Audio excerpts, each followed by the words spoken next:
آپ صلی اللہ علیہ وسلم کا غور و فکر کا مطلب ہے سوچنا، اچھی باتوں کو توجہ سے سوچنا، پھر ان کے اوپر ان کی فکر کرنا، حالات کی فکر کرنا، پھر ان پر سوچنا کہ کیسے ٹھیک ہو گئے، اسے ایک غور و فکر کہتے ہیں۔ آپ صلی اللہ علیہ وسلم کا غور و فکر، اللہ تعالیٰ نے حضرت محمد صلی اللہ علیہ وآلہ وسلم کو بے پناہ فہم و فراست سے نوازا تھا۔ حضور پاک صلی اللہ علیہ وسلم کے اندر سمجھداری اور عقل مندی بہت زیادہ تھی، سمجھداری اور عقل مندی بہت زیادہ تھی۔ یہ فہم آپ صلی اللہ علیہ وسلم کو بتا رہا تھا کہ مکہ اور عرب میں جو کچھ ہو رہا ہے وہ صحیح نہیں۔ بے شمار دیوتا تھے جن کی پوجا کی جاتی تھی، ان کا مذہب پجاریوں کو دنیاوی فوائد دینے کا وعدہ تو کرتا تھا، لیکن راہ راست پر چلنے کا نہ تو کوئی نظام دیتا نہ ہی اس پر زور دیتا تھا۔ اب یہ لوگ بتوں کی پوجا کرتے تھے، اب جیسے ہندو بتوں کی پوجا کرتے تھے، وہ انہیں کیا دے سکتے ہیں؟ کچھ بھی نہیں۔ تو یہ ان کی پوجا کیا کرتے تھے، ان کے آگے سجدے کیا کرتے تھے۔ تو یہ حضور پاک کو بالکل پسند نہیں تھا کہ یہ کیوں اتنے شرک میں ملوث ہیں، اللہ ہے ہمارا بنانے والا، ہم اس سے مانگیں، اس کے آگے سجدہ کریں، یہ کس چیز میں پڑ گئے ہیں؟ تو یہ تمام چیزیں وہ کیا کرتے تھے۔ نتیجتاً ناانصافی، لا قانونیت اور جنگ و جدال عام تھے۔ ظاہر ہے بت کیا بتائیں گے کہ کیا کرنا ہے کیا نہیں کرنا، تو جب وہ لوگ ان کو پوج رہے ہیں، ان کے آگے جو ہے وہ سجدے کر رہے ہیں، وہ ان کو یہ تو نہیں بتائیں گے نا کہ کیا کرنا چاہیے کیا نہیں کرنا چاہیے۔ تو پھر ناانصافی تھی، لوگ ایک دوسرے کا زیادتی کرتے تھے، قتل و غارت گری تھی، اپنی مرضی سے جو کچھ چاہتے تھے کرتے تھے الٹا سیدھا۔ تو نتیجتاً ناانصافی، لا قانونیت اور جنگ و جدال عام تھے۔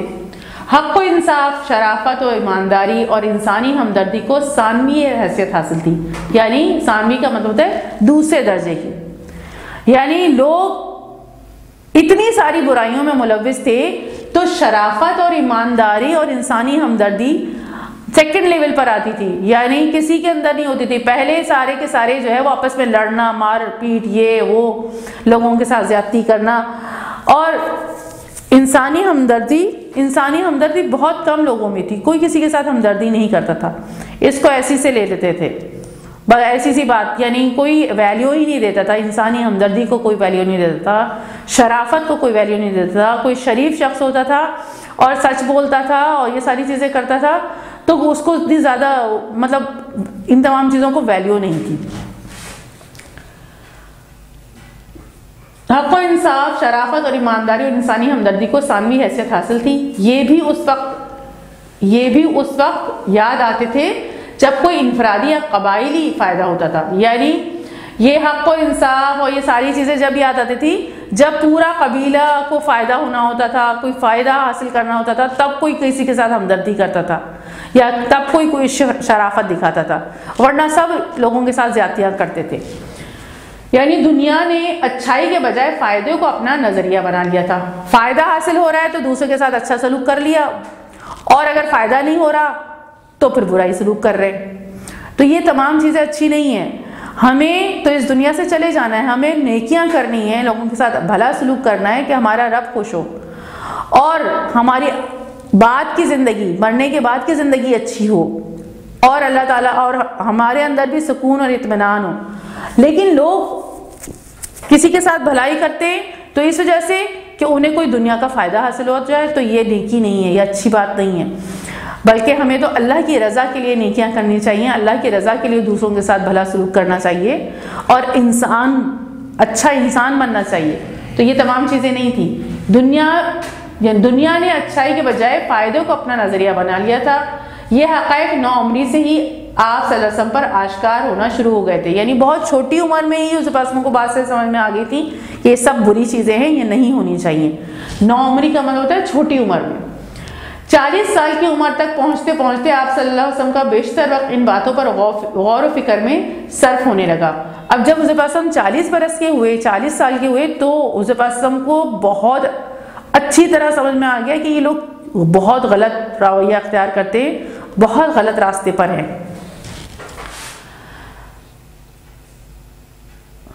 آپ صلی اللہ علیہ وسلم کا بیشتر وقت، زیادہ تر وقت ان باتوں پر غور و فکر میں صرف ہو جاتا، یعنی خرچ ہو جاتا۔ سارے وقت حضرت صلی اللہ علیہ وسلم یہی باتیں سوچتے رہتے تھے کہ یہ کیا ہو رہا ہے، نہیں ہونا چاہیے۔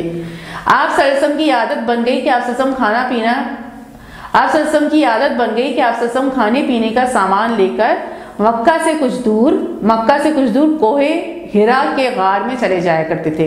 یہ ہے وہ غار، ایک پہاڑ ہے، بہت اونچا پہاڑ ہے، اور اس میں ایک ہول سا ہے، سوراخ ہے بہت بڑا سا، اسے غار کہتے ہیں۔ حضور وسلم اس میں جا کے جو ہے وہ بیٹھ جایا کرتے تھے اور وہیں پر عبادت کرتے تھے، وہیں پر غور و فکر کرتے تھے، وہیں پر سوچتے تھے کہ کیسے سب کچھ ٹھیک کیا جائے۔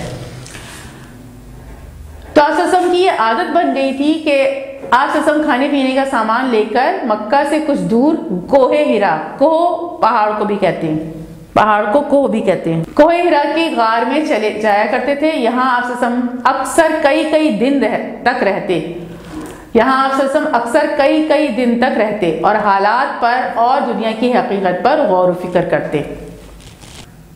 وحی کا نزول کا مطلب ہوتا ہے اترنا، اور وحی آپ کو پتہ ہے قرآن مجید اللہ کا کلام کیا ہے؟ وحی ہے۔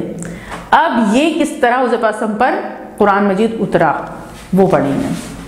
وحی کا نزول، ایک دن آپ صلی اللہ علیہ وسلم غار ہرا میں غور و فکر میں مصروف تھے کہ اللہ تعالیٰ کے حکم سے حضرت جبرائیل علیہ السلام نازل ہوئے اور آپ صلی اللہ علیہ وسلم سے کہا اقرا، یعنی پڑھ۔ ہم نے فرشتے چیپٹر پڑھا ہے نا، حضرت جبرائیل علیہ السلام آئے جو ہے وہ فرشتے ہیں اور وہ وحی لے کر آیا کرتے تھے، یعنی قرآن مجید لے کر آیا کرتے تھے۔ اب حضرت صلی اللہ علیہ وسلم اس وقت جو مصروف تھے، غور و فکر میں مصروف تھے، تو حضرت جبرائیل علیہ السلام جو فرشتے ہیں اللہ تعالیٰ کے بہت بڑے، وہ آئے اور آ کے حضرت کو فرمایا، انہوں نے پڑھ۔ آپ صلی اللہ علیہ وسلم نے جواب دیا میں نہیں پڑھ سکتا، یعنی انہوں نے حضرت وسلم کو آ کے کہا اقرا، پڑھیے۔ حضرت وسلم نے فرمایا ما انا بقاری، میں نہیں پڑھ سکتا، مجھے پڑھنا نہیں آتا۔ جب حضرت جبرائیل علیہ السلام نے پھر کہا اقرا یعنی پڑھ، آپ صلی اللہ علیہ وسلم پھر جواب دیا میں نہیں پڑھ سکتا۔ تیسری بار حضرت جبرائیل علیہ السلام نے کہا اقرا، اور سورہ علق کی ابتدائی 5 آیات پڑھی۔ سورہ علق آپ کو پتہ ہے نا، اعوذ باللہ من الشیطان الرجیم، بسم اللہ الرحمن الرحیم، اقرا بسم ربک الذی خلق، خلق الانسان من علق، اقرا وربک الاکرم الذی علم بالقلم، علم الانسان ما لم یعلم۔ یہ 5 آیات جو ہیں وہ اتری، یہ 5 آیات پڑھی حضرت جبرائیل علیہ السلام نے۔ آپ صلی اللہ علیہ وسلم نے حضرت جبرائیل علیہ السلام کے الفاظ دہراتے ہوئے یہ آیات پڑھی۔ اس کے بعد حضرت جبرائیل علیہ السلام واپس چلے گئے۔ حضرت جبرائیل علیہ السلام کے جاتے ہی آپ صلی اللہ علیہ وسلم سیدھے حضرت خدیجہ رضی اللہ عنہا کے پاس آ گئے اور انہیں سارا واقعہ سنایا۔ یعنی اب یہ جب سارا واقعہ ہوا تو وہ غار حرا سے اترے اور سیدھے حضرت خدیجہ رضی اللہ عنہا کے پاس آئے اور آ کے سارا واقعہ سنایا کہ میرے ساتھ ایسا ایسا ہوا ہے۔ حضرت خدیجہ رضی اللہ عنہا نے کہا آپ رشتہ داریاں نبھاتے ہیں، یعنی رشتہ داروں سے بھلا سلوک کرتے ہیں، سچ بولتے ہیں، لوگوں کا دکھ بانٹتے ہیں، مہمان نواز ہیں۔ کوئی مہمان آ جائے حضرت کے پاس تو حضرت اس کی بہت خاطر کیا کرتے تھے، اچھے سے اچھا کھلانے کی کوشش کرتے تھے، مہمان نواز ہے اور ضرورت مندوں کی مدد کرتے ہیں۔ یعنی انہوں نے آپ صلی اللہ علیہ وسلم کی نبوت پر یقین کا اظہار کیا، یعنی انہوں نے مان لیا کہ آپ اللہ کے رسول ہیں اور اللہ تعالیٰ آپ کے ساتھ کبھی برا نہیں کرے گا۔ اور یہ جو کچھ بھی ہوا ہے انہوں نے اس بات کو فوراً مان لیا کہ آپ جو بول رہے ہیں وہ سچ بول رہے ہیں، اور آپ اتنے اچھے شخص ہیں، اتنی ساری اچھائیاں کرتے ہیں تو کبھی اللہ تعالیٰ آپ کے ساتھ برا نہیں کرے گا اور کبھی آپ کو اکیلا نہیں چھوڑے گا۔ اس کے بعد حضرت خدیجہ رضی اللہ عنہا اپنے تایزاد بھائی ورقہ بن نوفل کے پاس گئیں جو توریت اور انجیل کے عالم تھے۔ یعنی قرآن مجید سے پہلے جو کتابیں نازل ہوئی وہ کون سی ہیں؟ توریت اور انجیل۔ تو وہ پڑھا کرتے تھے ورقہ بن نوفل، حضرت خدیجہ رضی اللہ عنہا کے تایزاد بھائی، وہ توریت بھی پڑھتے تھے اور انجیل بھی پڑھتے تھے۔ تو وہ حضرت خدیجہ رضی اللہ عنہا حضرت وسلم کو ان کے پاس لے گئیں اور جا کے یہ سارا کچھ بتایا کہ ان کے ساتھ ایسا ایسا ہوا ہے۔ تو اب انہوں نے کیا کہا؟ ورقہ نے وحی کا واقعہ سنتے ہی نبوت کی تصدیق کر دی، یعنی جیسے ہی یہ ساری بات حضرت خدیجہ رضی اللہ عنہا نے ورقہ بن نوفل کو بتائی کہ ایسا ایسا ہوا ہے، انہوں نے فوراً اس بات کی تصدیق کی کہ یہ بات بالکل سچ ہے اور آپ اپنے قوم کی طرف نبی بنا کر بھیجے گئے ہیں۔ آپ کیا ہیں؟ نبوت کا، انہوں نے نبوت کی تصدیق کر دی۔ انہوں نے کہا کہ وہ آپ اللہ کے رسول ہیں، اللہ تعالیٰ کے نبی ہیں، اور وہ جو فرشتہ آیا تھا وہ حضرت جبرائیل علیہ السلام ہے اور اللہ تعالیٰ کا کلام لے کر آئے تھے وہ.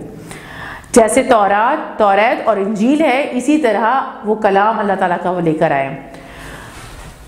اس کے بعد جب وہ آپ صلی اللہ علیہ وسلم سے ملے تو بولے قسم ہے اس کی جس کے ہاتھ میں میری جان ہے اللہ نے تمہیں پیغمبر بنایا ہے. جب حضرت صلی اللہ علیہ وسلم سے ملے حضرت صلی اللہ علیہ وسلم سے ملاقات کی انہوں نے تو پھر انہوں نے کہا کیا کہا انہوں نے وہ ملتے ہی انہوں نے بولا قسم ہے اس کی جس کے ہاتھ میں میری جان ہے. کس کے ہاتھ میں ان کی جان تھی؟ اللہ کے ہاتھ میں سب کی جان ہے. تو انہوں نے اللہ کی قسم کھائی قسم ہے اس کی جس کے ہاتھ میں میری جان ہے اللہ نے تمہیں پیغمبر بنایا ہے. حضرت صلی اللہ علیہ وسلم کو بتایا انہوں نے کہ آپ پیغمبر بنائے گئے ہیں اللہ کی طرف سے. تو یہ تھا آپ کا سبق انسان کامل. اور ہمیں چاہیے کہ حضرت پاک صلی اللہ علیہ وسلم کی سیرت کو اچھی طرح پڑھیں, حضرت پاک صلی اللہ علیہ وسلم کے بارے میں پڑھیں, حضرت پاک صلی اللہ علیہ وسلم کس طرح لوگوں کے کام آتے تھے اور حضرت پاک صلی اللہ علیہ وسلم کا جیسا بننے کی حضرت پاک صلی اللہ علیہ وسلم کے جیسا بننے کی کوشش کریں. تو جو حضرت پاک صلی اللہ علیہ وسلم کے جیسا بننے کی کوشش کرتا ہے اللہ تعالیٰ اس سے محبت کرتے. اور ہمیں اللہ تعالیٰ نے فرمایا ہے لقد کان ہمیں اللہ تعالیٰ نے قرآن مجید میں فرمایا ہے لقد کان لکم فی رسول اللہ اسوۃ حسنہ, تمہارے لیے حضرت پاک صلی اللہ علیہ وسلم کی زندگی میں بہترین نمونہ ہے. یعنی انہیں دیکھو کہ وہ کیسے سب کچھ کرتے ہیں. تو اگر تم چاہتے ہو کہ اللہ تم سے محبت کرے تو حضرت پاک صلی اللہ علیہ وسلم کے لیے فرمایا گیا قرآن مجید میں کہ حضرت پاک صلی اللہ علیہ وسلم ان کے بتا دیں یعنی حضرت پاک صلی اللہ علیہ وسلم کہ میری پیروی کرو. اگر تم حضرت پاک صلی اللہ علیہ وسلم کی پیروی کرو گے تو اللہ تم سے محبت کرے گا. السلام علیکم ورحمۃ اللہ وبرکاتہ.